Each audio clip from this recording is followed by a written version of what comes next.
Good evening and welcome to a review of episode 3 of Harem in the Labyrinth of Another World. Now, last week I understand that everybody was so upset. I totally get it. I mean, yeah, we didn't get fan service as we wanted to. I get it. Episode 2 was just about the MC getting as much coins as he can to buy Roxanne. You know, the Beast Girl herself. Attractive girl, by the way.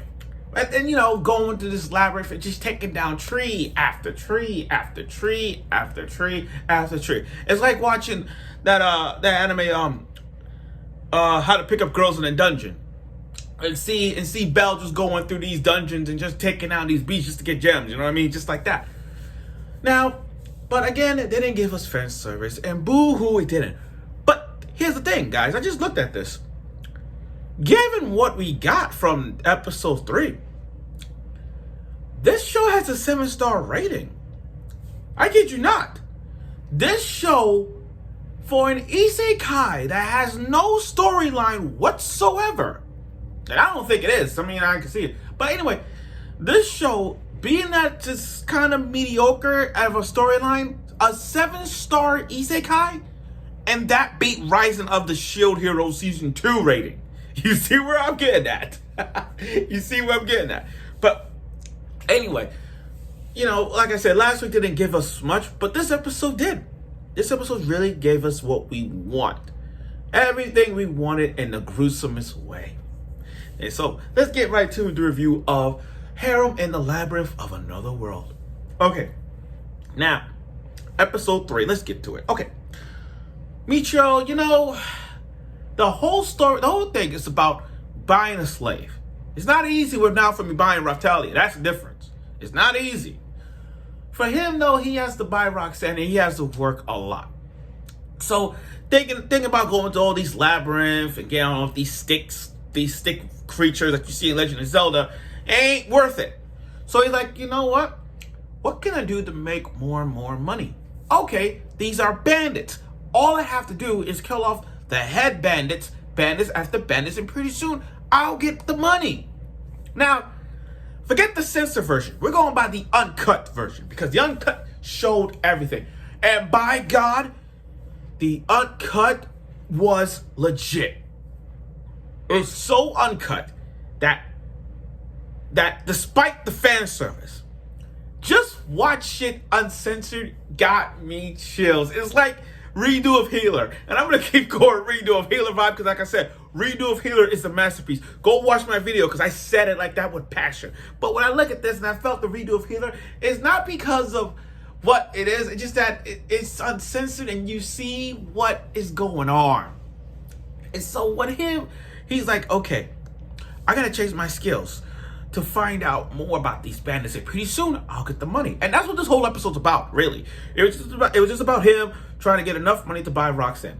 So the one place that he didn't go, and they told him in episode 1, was go check out the brothel, the red light district. So he went to the red light district, and for the first time since episode 1, guys, we got fan service. You see all these nice young ladies, posing and showing off in front of men, like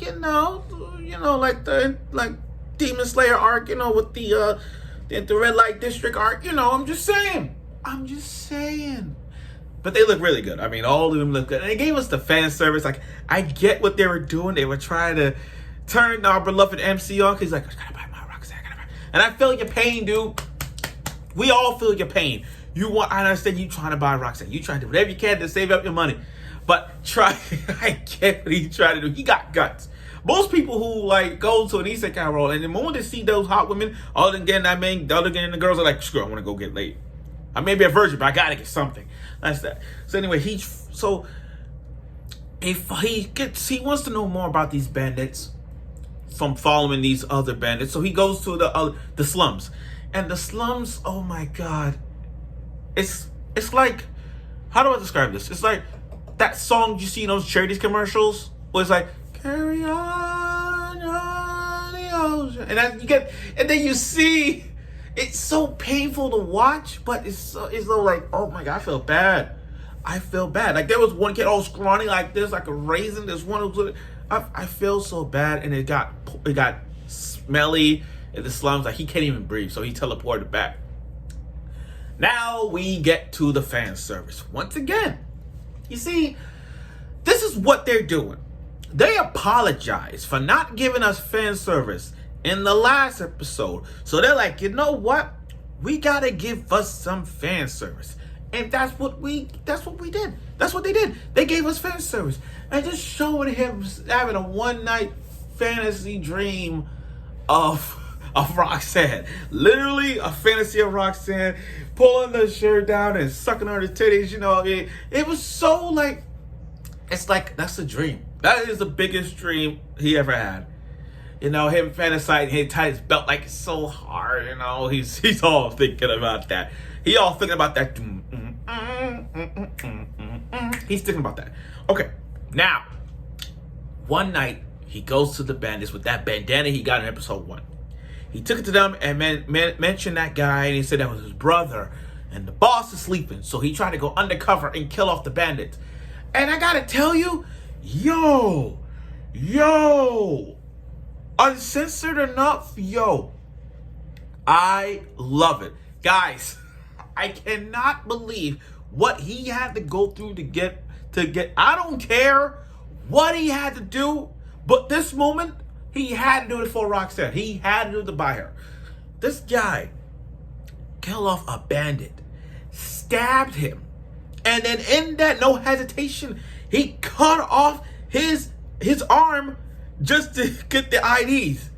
And then what's really good about this, no hesitation, what's really good about this is that he literally killed the boss. And the way how he killed the boss was, I need to borrow this. Let me borrow this first, man. He killed him by putting it over a cloth over his freaking head like this, and then killed him. He literally silent but deadly, and he did that, and he cut off the arm. Now, here's the thing. I'm sorry about this. I'm laughing because it's so good to see it uncensored. Am I bad? Am I a bad guy talking about this? I don't care. But still, it was freaking good. So he covered it up, cut off the head, and then cut off the arm. And then he tried to cut off the woman that was next to him. And then she made this noise. But and then it's kind of, I could look at this funny, or I could twist it. You see, he didn't have to kill those two ladies. He didn't have to kill them. I mean, like, I get it. Some people think, like, oh, he didn't have to. Like, why would the fuck would you do that? But I can look at it and say, I can see why. She probably one of those other factions of the bandits, you know, trying to get a lead on, you know, a thief maybe. So I get it. So when one woman opened that door, walked by, caught off there, I'm like, damn. And then you got this big dude who comes in, and then he stabbed him right in the chest. He stabbed him.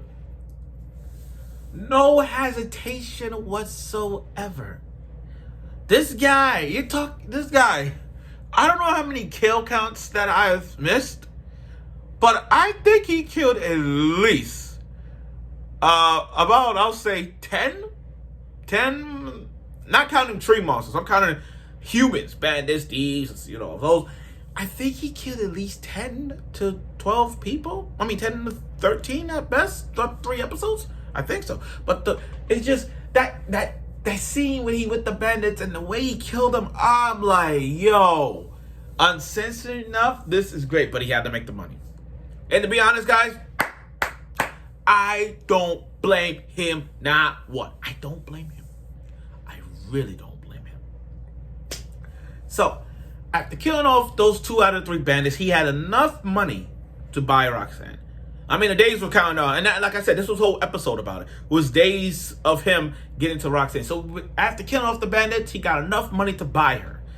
Now, I get it. Roxanne's a very attractive girl. And I know that people are going to say, she's the best girl for the summer. Let's just say this. She is best girl of the summer, But we have to wait for other shows to come out because I'm still waiting for that maid to come out. You know, that dark-skinned maid girl. I'm waiting for her. But again, we'll see. Now, here's another question. Yes, when it comes to harems, and I love harem animes because I always feel like I wish I was part of them. Now we ask ourselves this. When it comes to a harem anime, is Roxanne the best girl in Harem in the Labyrinth of Another World? That's the question we need to ask ourselves. Sure, he made a contact with Roxanne, but the big question is this. Is she the most attractive girl in this show? Is she? I mean, if you look back on episode 2, you see the entire cast. So I think if you were to go back if you go back to last week's episode, you might have to think about long and hard about who's your favorite one is gonna be. And I gotta be honest. I mean, I gotta be honest. I mean, I see them in full, but as the episode progresses, we're gonna see who we think is more attractive, because you can't just look at one girl and say, okay, that right there is the best girl. I want her. No. Rule of harems. One girl, the first girl in a harem does not make it the best girl. I'm sorry. I mean, have you seen High School DxD? Did you think Reyes was the best girl in your book? Nope. I think Akino. I love Akino. That was like that.